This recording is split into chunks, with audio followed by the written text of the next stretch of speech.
Subscribe कीजिए दोस्तों हमारे चैनल को। नोटिफिकेशन पाने के लिए बेल आइकन को प्रेस कीजिए। हाँ तो बच्चों, कक्षा 8 के लिए हम गणित विषय पढ़ रहे थे, जिसमें एक्सरसाइज 1.1 चल रही थी अपने। क्वेश्चन नंबर 2 तक अपन ने कर लिए थे। आज क्वेश्चन नंबर 3 पढ़ते हैं। क्वेश्चन नंबर 3 में देखो, दो क्वेश्चन दिए गए हैं। x बराबर 2 मान दे दिए और बोला गया है के लिए सत्यापित कीजिए ये वाली चीज माइनस एक्स बराबर एक्स। तो एक मैं बता देता हूँ, एक आपको करना है। सेकंड वाला मैं बता रहा हूँ। यहाँ पे x बराबर दिया गया है -13/17। इस समीकरण में मान रख दो, ये माइनस x की जगह क्या लिखना है, माइनस का 13/17। अब देखो, माइनस और माइनस क्या हो गया, प्लस हो गया, गुणा में है दोनों। और ये प्लस होने के बाद इस प्लस को इस माइनस से गुणा किया तो क्या हो गया, माइनस हो गया वापस। तो क्या आ गया, -13/17। मतलब अपन ने ये वाली चीज ली, ये वाली चीज लेने के बाद भी अपने को x ही प्राप्त हो रहा है। x बराबर -13/17 ही दिया गया है।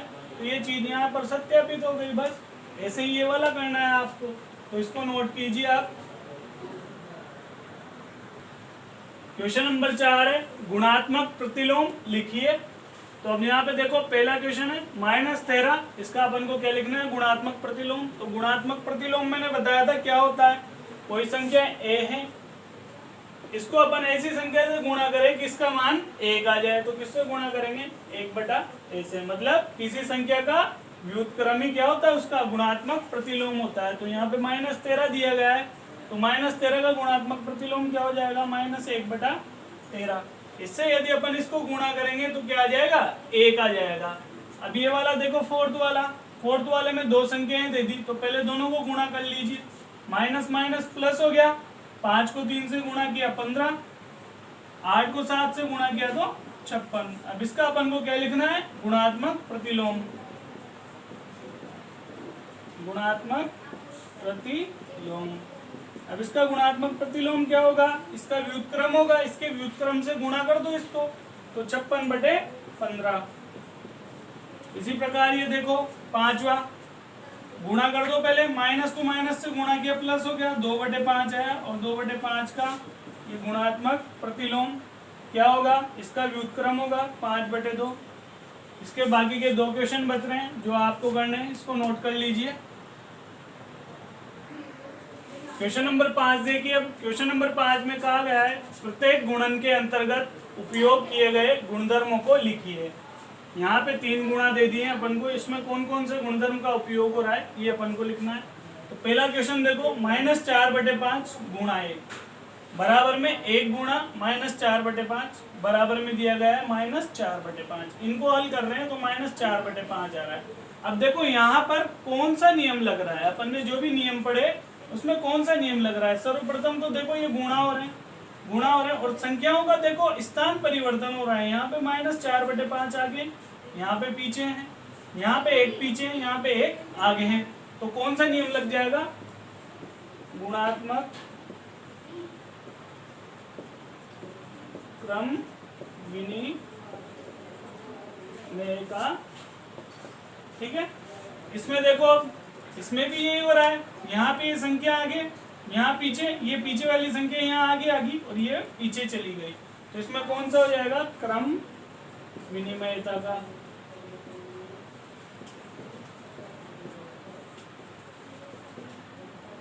तीसरा वाला देखो, तीसरे वाले में आगे दिया गया है -19/29, इसको गुणा किया गया है 29/-19 से। तो यहाँ पे देखो, ये -19/29 का व्युत्क्रम है नहीं है ये, तो व्युत्क्रम है, व्युत्क्रम आ रहा है तो कौन सा गुण हो जाएगा, पहले तो गुणा हो रहा है तो गुणात्मक व्युत्क्रम या प्रतिलोम दोनों लिख सकते हो आप। तो व्युत्क्रम का गुण। ठीक है, अब इस वाले में देखना, यहाँ पर देखो गुणात्मक क्रम विनिमयता तो हो ही रही है, उसके अलावा ये 1 से गुणा भी हो रहा है। तो 1 से गुणा होने पर इसको 1 से गुणा करेंगे तो यही वाला आंसर आ रहा है। तो इसमें अपन गुणात्मक प्रतिलोम का गुण भी लिख सकते हैं। तो इसको नोट कर लीजिए आप।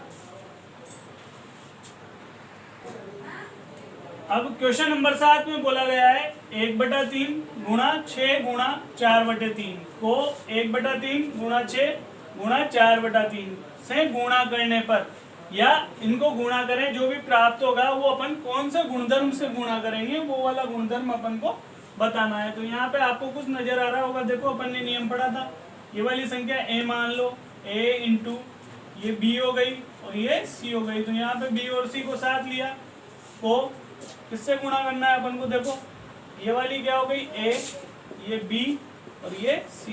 तो यहाँ पे कुछ नियम दिख रहा है आपको, जो भी नियम दिख रहा है वो आपको लिखना है, ये आपका काम है, ये मैं नहीं बताऊंगा, सारे नियम मैंने आपको पढ़ा दिए हैं। यहाँ पे देखो दो संख्याओं को तीसरी के साथ लेना, यहाँ पे दो संख्याओं को तीसरी के साथ लेना, तो जो भी नियम दिखे वो आपको लिखना है, ये आपका काम है, इसको लिख लेना, समझाने के लिए बता दिया है मैंने, नोट कीजिए इसे। अब क्वेश्चन नंबर 8 देखिए, क्वेश्चन नंबर 8 में कहा गया है क्या -1 सही 1/8 का गुणात्मक प्रतिलोम 8/9 है। इसके आगे कहा गया है यदि है तो क्यों है और नहीं है तो क्यों नहीं है। अब देखो गुणात्मक प्रतिलोम आया है, गुणात्मक प्रतिलोम के लिए अपन ने एक चीज पढ़ी थी, यदि कोई संख्या a, इसको अपन को ऐसी संख्या से गुणा करना है कि उसका मान कितना आ जाए, 1 आ जाए, तो इसको अपन किससे गुणा करते थे, 1/a से, और इस 1/a को अपन क्या कहते थे, गुणात्मक प्रतिलोम ये बोलते थे। मतलब कोई भी संख्या दी जाए उसको यदि उसके गुणात्मक प्रतिलोम से गुणा कर दें तो मान क्या आता है, 1 आता है। तो इसमें अपन इसी रूल का प्रयोग करेंगे। तो देखो इसने बोला गया है क्या -1 सही 1/8 का गुणात्मक प्रतिलोम ये है, संख्या ये है -1 सही 1/8। इसको क्या मैं इसके गुणात्मक प्रतिलोम से गुणा कर दूं तो मेरे पास 1 प्राप्त हो जाएगा, तो मैं बोल दूंगा कि ये 8/9 इस संख्या का गुणात्मक प्रतिलोम है। और यदि 1 प्राप्त नहीं होगा तो मैं क्या बोलूंगा कि ये इसका गुणात्मक प्रतिलोम नहीं है। तो इन दोनों को गुणा कर लीजिए, इसको परिवर्तित कीजिए साधारण भिन्न में। तो 8 को 1 से गुणा किया 8 और 8 में 1 जोड़ा तो 9, तो माइनस के 9/8 हो गया। गुणा यहाँ पे क्या है 8/9, ये 8/9। तो देखो 8 से 8 कट गया, 9 से 9 कट गया, क्या प्राप्त हो रहा है अपन को, -1 प्राप्त हो रहा है। लेकिन अपन जब गुणात्मक प्रतिलोम निकाल दे तो अपन को क्या लाना होता है, प्लस का 1 लाना होता है। यहाँ पे प्लस का 1 आ रहा है क्या, नहीं आ रहा, तो अपन क्या बोल देंगे, अतः -1 सही 1/8 का गुणात्मक प्रतिलोम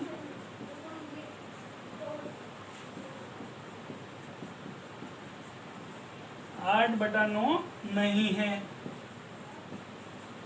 और यदि यहाँ पे प्लस का 1 प्राप्त हो जाता तो अपन क्या बोलते, 8/9 इसका गुणात्मक प्रतिलोम है। इसी प्रकार क्वेश्चन नंबर 9 है, क्वेश्चन नंबर 9 आप लोगों को करना है सेम टू सेम है, इसी विधि से करना है, इसको नोट कर लीजिए। क्वेश्चन नंबर 10 देखिए, इसमें कहा गया है, पहला क्वेश्चन दिया है ऐसी परिमेय संख्या जिसका कोई व्युत्क्रम नहीं है। अपन को ऐसी परिमेय संख्या बतानी है जिसका कोई व्युत्क्रम नहीं होता, तो वो परिमेय संख्या होती है 0, 0। क्योंकि शून्य का कोई व्युत्क्रम नहीं होता। यदि अपन 1 ले ले तो 1 का व्युत्क्रम तो 1/1 हो जाता है, 2 का भी 1/2 हो जाता है, लेकिन शून्य का क्या व्युत्क्रम होगा, शून्य का तो कोई व्युत्क्रम होता ही नहीं है। तो सेकंड वाला देखिए, अब सेकंड वाले में बोला गया है परिमेय संख्याएं जो अपने व्युत्क्रम के समान है। तो ऐसी परिमेय संख्याएं कौन कौन सी है, 1 और -1, इनके अलावा और कोई परिमेय संख्याएं नहीं है जो अपने व्युत्क्रम के समान हो। अब इनका व्युत्क्रम देखो, 1 का व्युत्क्रम क्या होगा, 1/1, इसका मान भी 1 ही आना है। और -1 का व्युत्क्रम क्या होगा, -1/1, इसका भी मान क्या आना है, -1। तो इनका देखो व्युत्क्रम भी समान है, व्युत्क्रम का मान भी वही आ रहा है जो संख्या है। तो ऐसी परिमेय संख्या क्या है, 1 और -1। तीसरा देखिए, तीसरा है परिमेय संख्या जो अपने ऋणात्मक के समान है। तो ऐसी परिमेय संख्या बतानी है अपन को जो अपने ऋणात्मक